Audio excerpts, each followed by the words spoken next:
15-year-old Liam Dela Cruz lived in a small wooden house tucked between crowded alleys of Cebu City. Every morning he woke up to the sound of vendors calling out prices, tricycles rumbling by, and the ocean breeze slipping through the cracks of their walls. Life wasn't easy. His mother sold fruits at the market from sunrise to sunset, and his little sister often went to school with hand-me-down shoes. But through all the struggles, one thing kept Liam's spirit bright: music. His late grandfather had left behind an old dented radio that only played clearly when hit on its side. From it, Liam discovered Elvis Presley. Songs like Can't Help Falling in Love and Love Me Tender became the lullabies of his childhood. He didn't just memorize the lyrics, he absorbed the emotion behind every word. At night, when the streets finally quieted down, Liam would sit on the porch humming softly.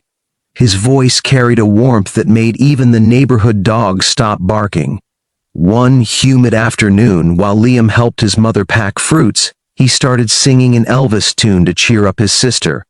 Unbeknownst to him, Tito Ramon, their kind neighbor who had recently returned from working abroad, was passing by. The moment he heard Liam's voice, deep, soulful, and far beyond his years, he froze. Goosebumps rose on his arms. This boy, he whispered to himself. He slowly took out his old phone, hit record, and captured Liam singing with pure, unfiltered passion. Later that day, he showed the video to Liam's mother. Tears welled in her eyes as she listened. "Your son has a gift," Rayon said gently. "A gift the world needs to hear." With quiet determination, he used his small savings to help Liam submit an online audition for America's Got Talent, unknowingly, setting in motion a journey that would change all their lives. 2 weeks after Liam submitted the online audition, the family gathered around an old borrowed laptop in their small living room. The screen flickered, the connection lagged, and then an email slowly appeared. Liam's heart pounded as he clicked it open. "Congratulations, you are invited to perform live on America's Got Talent." For a moment, silence filled the room. His mother covered her mouth, eyes widening, then bursting into tears. His little sister jumped excitedly, hugging him tightly. But the joy faded as quickly as it came. The reality hit them like a cold wave. They had no money for a plane ticket, hotel, or even a proper suitcase. Liam stared at his feet. "Mama, maybe it's not meant for us," he whispered. Before she could respond, a knock came at the door. It was Tito Raon holding a printed copy of the email. "So, it's true," he said warmly. "You're going to AGT." Liam shook his head. "We can't afford it, Tito." But Rayon smiled knowingly. "Leave that to us." The next day something magical happened. One by one, neighbors began showing up. Fruit sellers, jeepy drivers, laundry women, fishermen, construction workers. None of them had much to give, but everyone gave something. A few pesos in a small envelope, a gently used pair of shoes, a second-hand jacket. Someone donated a suitcase with a broken zipper that they fixed with hand-sewn thread. The town's barangay captain covered the passport fee. The church organized a small fundraising concert where Liam sang Elvis songs, moving the entire community to tears. At the airport, dozens gathered to send him off. His mother hugged him tightly, whispering, "Anik, remember, every voice here travels with you." With trembling hands and a heart full of gratitude, Liam took his first step toward a dream powered entirely by kindness. The moment Liam stepped inside the massive AGT auditorium, his breath caught in his throat. The stage looked unreal. Towering lights, cameras everywhere. Judges seated like giants in front of him. His hands trembled as he clutched the microphone, feeling the weight of every dream, every sacrifice, every person back home who believed in him. A crew member placed a gentle hand on his shoulder. "You're up next, sweetheart. Just breathe." But breathing felt impossible. When the curtain lifted and the crowd appeared, Liam's heart raced faster. This wasn't Cebu, this was America. This was millions watching. And then Simon Cowell looked straight at him. "What's your name?" Simon asked. Liam," he replied, voice cracking slightly. "And who inspired you to sing Elvis?" Liam swallowed hard. "My grandfather. He used to tell me music could make people feel less alone. I sing because of him." A soft murmur ran through the audience. The music started. A gentle, nostalgic guitar intro. Liam closed his eyes for 1 second, imagining his grandfather sitting on the porch with him, tapping his foot, smiling proudly. When Liam opened his eyes again, something shifted. Fear melted into purpose. He sang the first note. It echoed through the theater, smooth, deep, and overflowing with soul. The audience instantly fell silent. Liam's voice carried emotion far bigger than his age, blending Elvis's warmth with his own raw sincerity. By the chorus, people were rising to their feet. Sophia whispered, hand on her heart, "Oh my God!" Even the camera crew stopped moving, stunned by the richness of his tone. Simon leaned forward, eyes sharpening, listening as if trying to memorize every second. By the final note, the entire room breathed with him, then erupted into thunderous applause. Liam stood there shaking, overwhelmed, knowing his life had just changed.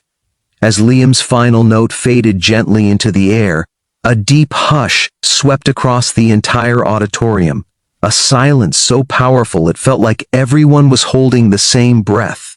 For a moment no one moved, no one blinked. It was as if the whole world paused to absorb the purity of the boy's voice. Then, suddenly, the audience erupted. People leapt to their feet, clapping wildly, cheering with a kind of raw excitement that rarely fills the AGT stage. Some were wiping their eyes. Others were shouting, "Bravo!" or simply calling his name. Liam, Liam. The wave of emotion rolled forward until even backstage staff peeked from behind curtains, stunned. Simon Cowell slowly rose from his chair, something he only did when he was deeply, unquestionably moved. He stared at Liam with a look of genuine astonishment. "Liam," he began, voice gentle but filled with conviction. "I've heard many Elvis tributes in my life, but what you just did wasn't imitation. It was soul. It was pure heart. Even Elvis would be proud." A gasp spread through the crowd. Sophia wiped tears from her eyes. "You touched us," she whispered. "Your voice, your spirit. It's golden." Liam's legs trembled under him. He didn't know what to say, his mind spinning, his heart pounding loud enough to echo in his ears. Then Heidi, smiling warmly, looked at the other judges, then at the golden buzzer right in front of her. Before Liam could understand what was happening, she stood and slammed her hand onto it. A burst of music filled the theater, and golden confetti exploded from above, sparkling, swirling, raining down on him like a magical storm. Liam covered his mouth, tears spilling uncontrollably as he dropped to his knees. The crowd roared louder, the judges smiled, emotional. Simon nodded with rare softness. Liam had just earned his golden buzzer, and in that shimmering gold, the boy from Cebu became unstoppable. When Liam stepped off the plane back in Cebu, he expected a quiet welcome, maybe just his mother and sister waiting with hugs, but as the airport doors opened, his breath caught in his throat.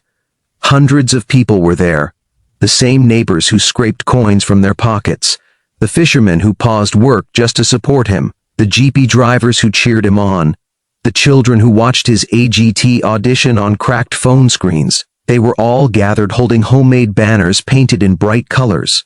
"Welcome home, golden boy. Cebu is proud of you, Liam." His mother rushed forward first, tears instantly spilling.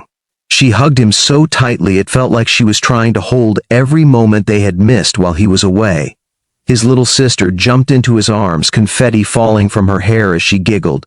"Kuya, you did it. You really did it." The community led him to the barangay hall where a small celebration waited. Food cooked with love, music playing, lanterns hanging like sparkling stars. It felt like the entire town was glowing. Then came the biggest surprise. A representative from the AGT production team appeared on a video call announcing that Liam's golden buzzer performance inspired donors to create a music scholarship fund in his name, one that would help Filipino youth chase their dreams just like he did. Gasps and cheers filled the room. Liam covered his mouth, overwhelmed. "Mama, that's unbelievable," he whispered. He stepped forward, trembling with emotion, and addressed everyone. "This golden buzzer, it's not mine alone. It belongs to all of you, my family, my neighbors, my Cebu." The crowd erupted in applause. As night fell, fireworks lit the sky. Liam stood in the middle of his community, smiling through tears, knowing that his voice had done something greater than win a show. It had brought hope home.